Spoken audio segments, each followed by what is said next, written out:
पितृपक्ष के 16 दिनों में से किसी भी एक दिन अपने पितृ की तस्वीर पर चढ़ा देना, ये एक छोटी सी चीज़ मित्रों जन्मों जन्म का पितृदोष होगा दूर और जो मांगोगी वह इच्छा पूरी करेंगे पितृ। दोस्तों, पितृपक्ष हमारे हिंदू सनातन धर्म का यूँ कहा जाए कि एक विशेष त्यौहार है, क्योंकि पितृपक्ष के में मित्रों हमारे जो पितृ होते हैं वे अपने धरती लोक पर आते हैं अपने परिवार का पालन पोषण करने के लिए, परिवार को आशीर्वाद देने के लिए। जी हाँ मित्रों, क्योंकि हमारा शास्त्र कहता है कि जिस घर में पितरों का सम्मान होता है, जिस घर में पितरों का आशीर्वाद होता है, उस घर में कभी किसी चीज़ की कमी नहीं होती। देखिए, पितृपक्ष बहुत ही महत्वपूर्ण पर्व है। लोग पितरों को प्रसन्न करने के लिए बड़ी बड़ी पूजा पाठ करते हैं, बड़े बड़े हवन करते हैं और ना जाने कितने ही तरह के जतन करते हैं। लेकिन दोस्तों, आज के इस वीडियो में आपको मैं एक छोटी सी चीज़ बताने वाली हूँ। उस चीज़ को यदि आपने पितृ की तस्वीर के आगे रख दिया तो फिर आपकी ज़िंदगी धन्य हो जाएगी। देखिए दोस्तों, हर हिंदू धर्म में हर घर में पितृ की तस्वीर लगी रहती है। पितृ की तस्वीर भी हमारे सनातन धर्म में बहुत महत्व बताया गया है।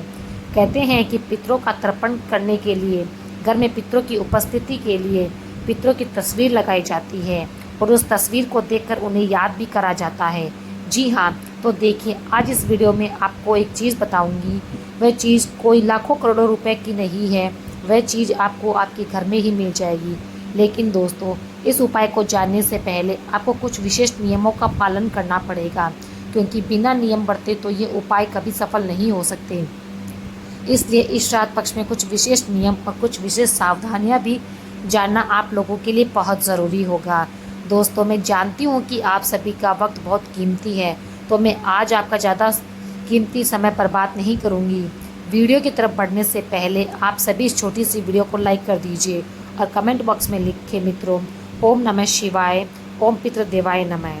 देखिए दोस्तों, पितरों को जल भोग तर्पण का विधान है, परंतु कुछ गुप्त चीज़ें ऐसी भी है जिन्हें बहुत कम लोग जानते हैं। अक्सर कुछ लोगों को पता होता है लेकिन वे इस बात में विश्वास नहीं रखते। जी हाँ दोस्तों, कुछ चीज़ें ऐसी हैं जिन्हें पितरों की तस्वीर या भोग के पीछे रखा जाता है। उनका उद्देश्य केवल दिखावा नहीं बल्कि आत्मिक संपर्क होता है। देखिए, कई बार पितरे हमारे सपने में आते हैं और हमसे कुछ कहना चाहते हैं, लेकिन कई बार वे कह नहीं पाते। अक्सर कई बार आधी रात में हमारी नींद भी टूट जाती है। कई बार हमें ऐसा लगता है कि कुछ चीज़ है जो हमसे कुछ कहना चाह रही है लेकिन वह कह नहीं पा रही। तो मित्रों, ये संकेत हमारे पितरों के होते हैं। और देखिए, हमारे कुछ पितर ऐसे भी हैं जिनके बारे में हमें पता भी नहीं रहता।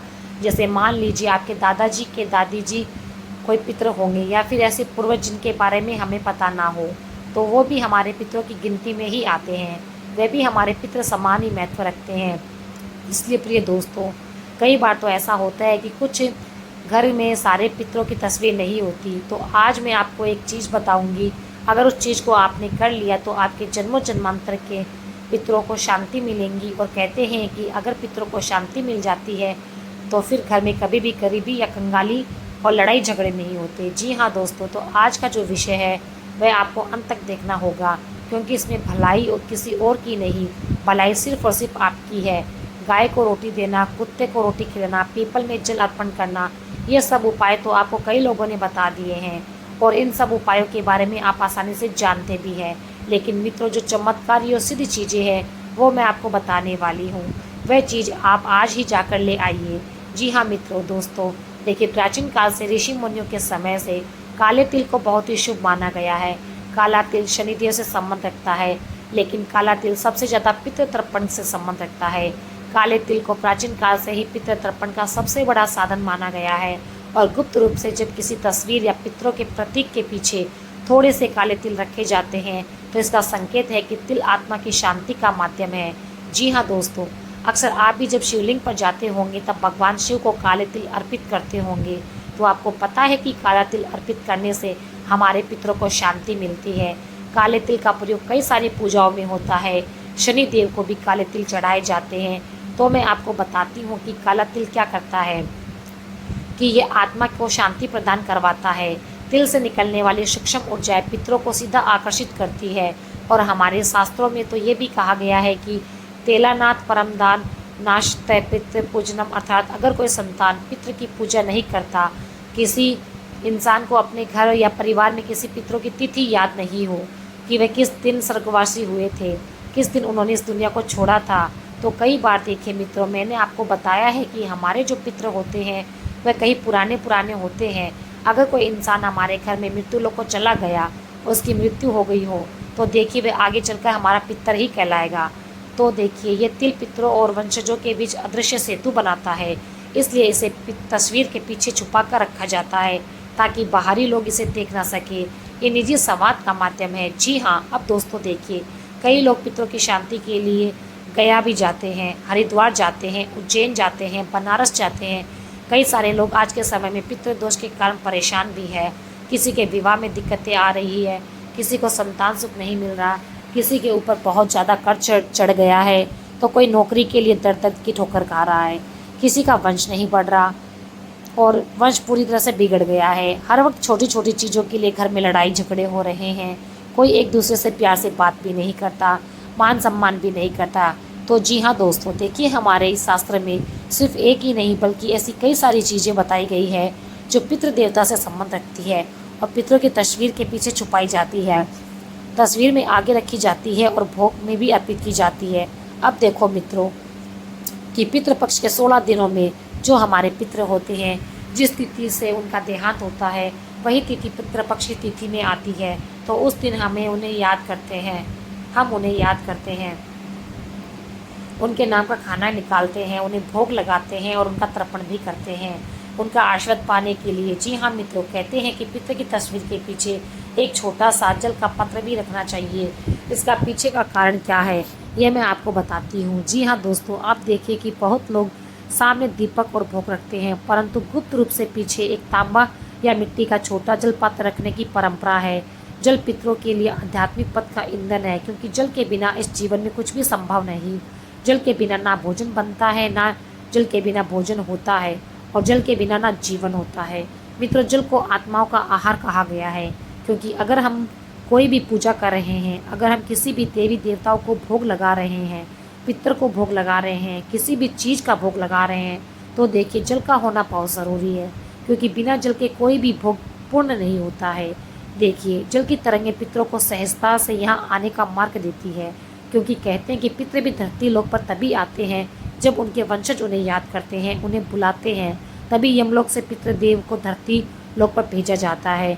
और ये भी कहते हैं मित्रों कि जिस घर में पितरों का सम्मान नहीं होता है, हर वक्त पितरों को गालियाँ दी जाती है, हर वक्त पितरों का अपमान किया जाता है कि कोई भी पितरों कुछ कह रहा हो, उस घर में पितृ दोष तो होगा ही होगा। लेकिन ऐसा तब होता है और उस घर को बर्बाद होने में ज़्यादा समय भी नहीं लगता। कई सारे लोगों की आदत होती है, जब घर में कई बार लड़ाई झगड़े होते हैं, घर में कई बार छोटी छोटी बातें होती है, तब वे क्या करते हैं कि पुराने लोगों को याद करते हैं, उन्हें अपशब्द कहते हैं कि अरे ये तो दुनिया से चले गए, इनकी वजह से आज मेरे घर में ये हो रहा है, आज मेरे घर में वो हो रहा है। जाने वाले तो चले जाते हैं, लेकिन पीछे बेवजह के लड़ाई झगड़े और कलेश छोड़कर चले जाते हैं। इस तरह की बातें होती है। लोग छोटी छोटी गलतियों के लिए अपने पितरों को दोष देने लग जाते हैं, लेकिन वे ये चीज़ नहीं समझते कि अगर तुम उनसे प्रसन्न रहोगे, तुम उनका सम्मान करोगे, उन्हें भोग लगाओगे, उनकी पूजा करोगे, उनका तर्पण करोगे, तो उनका आशीर्वाद तो तुम्हें वैसे ही मिल जाएगा। लेकिन अगर तुम उनका अपमान करोगे तो देखिए पितृ दोष जो है वह साधारण दोष नहीं है। एक बार शनि दोष को ठीक किया जा सकता है, ग्रह दोष को भी ठीक कर सकते हैं, काल सर्प दोष को भी ठीक किया जा सकता है, लेकिन पितृ दोष जो होता है यह सिर्फ एक दोष नहीं होता। इसका सीधा सा माध्यम यह है कि वह हमारे पितृ हमसे नाराज है और पितृ को प्रसन्न करने के लिए हमें कई तरह के जतन करने पड़ते हैं। कई लोगों को ऐसा लगता है कि अरे वह तो हमारे पितृदेव हैं, हमारे पिता समान है, वह तो हमसे जल्दी ही मान जाएंगे, अगर हमसे नाराज होंगे तो उनका आशीर्वाद हमें मिल ही जाएगा। लेकिन देखिए किसी इंसान को अगर आप बार बार तकलीफ़ देंगे, किसी इंसान को अगर आप बार बार ठेस पहुँचाएंगे, जबकि वह इंसान इस दुनिया में है ही नहीं, तो उस इंसान को कितना बुरा लगेगा। मित्रों, हमेशा ध्यान रखिए कि जो इंसान इस दुनिया में नहीं है, कम से कम उसके लिए आपको बुरे और अपशब्द तो नहीं बोलने चाहिए। जी हाँ, देखिए गुप्त मान्यता है कि जब पितृ का तर्पण किया जाता है, श्राद्ध किया जाता है, पितृ को भोग लगाया जाता है, उसमें दो चीज़ें सबसे आगे और प्रथम रखी जाती है, वह है चावल और गुड़। जी हाँ दोस्तों, चावल शांति और पवित्रता का प्रतीक होता है। कोई भी पूजा हो, कोई भी भोग हो, उसमें भात अवश्य बनाया जाता है। पर ऐसा क्यों? क्योंकि देखिए, चावल को शांति और पवित्रता का प्रतीक माना गया है। भगवान शिव की शिवलिंग पर भी लोग चावल अर्पित करते हैं।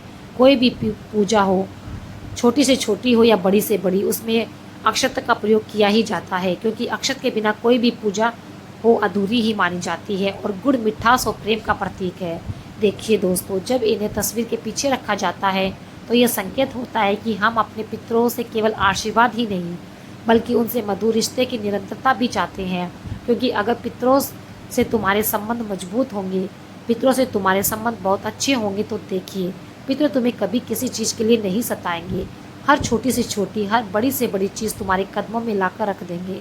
तुम्हें कभी भी इधर उधर भटकना नहीं पड़ेगा, तुम्हें कभी रोना नहीं पड़ेगा, क्योंकि पितरों से संबंधों को मजबूत बनाना बहुत ज़रूरी होता है। क्योंकि उनके आशीर्वाद के बिना इंसान कुछ भी नहीं है। देखिए, कई लोग कुल देवी देवताओं को और पितृ देवताओं को एक समान मानते हैं, लेकिन देखिए, पितृ देवता अलग होते हैं, कुल देवी देवता अलग होते हैं। पितृ देवता कौन होते हैं? जो इस दुनिया में नहीं है, जो यमलोक को चले गए हैं, हमसे बिछड़ गए हैं, हमेशा हमेशा के लिए हमसे दूर हो गए हैं, उन लोगों को देखिए पितृदेव कहते हैं। और कुल देवी देवता कौन होते हैं? जो हमारे पुराने लोग थे, हमारे जो बड़े बुजुर्ग थे, दादाजी, परदादाजी या दादी जी वगैरह, ऐसे पवित्र और पूर्वज लोग जो हम हमारे जन्म होने से पहले ही जिन देवताओं की पूजा करते आ रहे हैं, वे हमारे कुल देवता, कुल देवी होती है। तो वे जानते हैं कि ये हमारे कुल देवी और कुल देवता है। कुछ लोगों के कुल देवता भीरू जी होते हैं, कुछ लोगों के कुल देवता माता जी होती है, किन्हीं के कुल देवता श्याम जी होते हैं। तो देखिए, पितृ देवता और कुल देवता में बहुत बड़ा फर्क है। क्योंकि देवी देवता तो आज इस धरती पर विराजमान है, जो हमारे घर की रक्षा करते हैं और हमारे घर में हमेशा निवास भी करते हैं। अक्सर आपने भी अपने घर में किसी कुल देवी देवताओं की तस्वीर तो लगा कर रखी ही होगी। बहुत सारे घरों में अक्सर देखा गया है कि लोग कुल देवी देवताओं की तस्वीर रखते हैं, पितृ देवता की तस्वीर रखते हैं। लेकिन ये सवाल कई बार मन में आता है कि गुरुजी, क्या पितृदेव और कुलदेव समान है? लेकिन ये दोनों अलग अलग है, क्योंकि पितृदेव तो दुनिया में नहीं है, लेकिन उनका एक अंश हमारे साथ आज भी मौजूद है और हमें ये एहसास दिलाता है कि पितृ हमसे नाराज है या फिर पितृ हमसे प्रसन्न है। और कुल देवी देवताओं तो अलग चीज़ है। साथ ही दोस्तों देखिए, पितृ के पक्ष केवल पूजा पाठ का पर्व नहीं, पितृपक्ष केवल पितरों की शांति दिलाने का नहीं, बल्कि हमारे और हमारे पूर्वजों के बीच में संवाद का भी माध्यम है। पितृपक्ष में कई सारे पितर अपने वंशज के सपने भी देते हैं, अपने वंशजों को संकेत भी देते हैं। देखिए, तस्वीर या भोग के पीछे रखे गए तेल, धूप, जल, गुड़, चावल, लौंग और सफ़ेद फूल, ये सब दिखावे के लिए नहीं, बल्कि आत्मिक पुल बनाने के लिए होते हैं। जब हम इन गुप्त वस्तुओं को श्रद्धा से रखते हैं, तो हमारे पितरों के बीच में एक आत्मिक बंधन सुदृढ़ होता है और ये बंधन हमारे जीवन में शांति और समृद्धि लाता है। देखिए, पितरों को गुप्त चीज़ें चढ़ाने का रहस्य क्या है?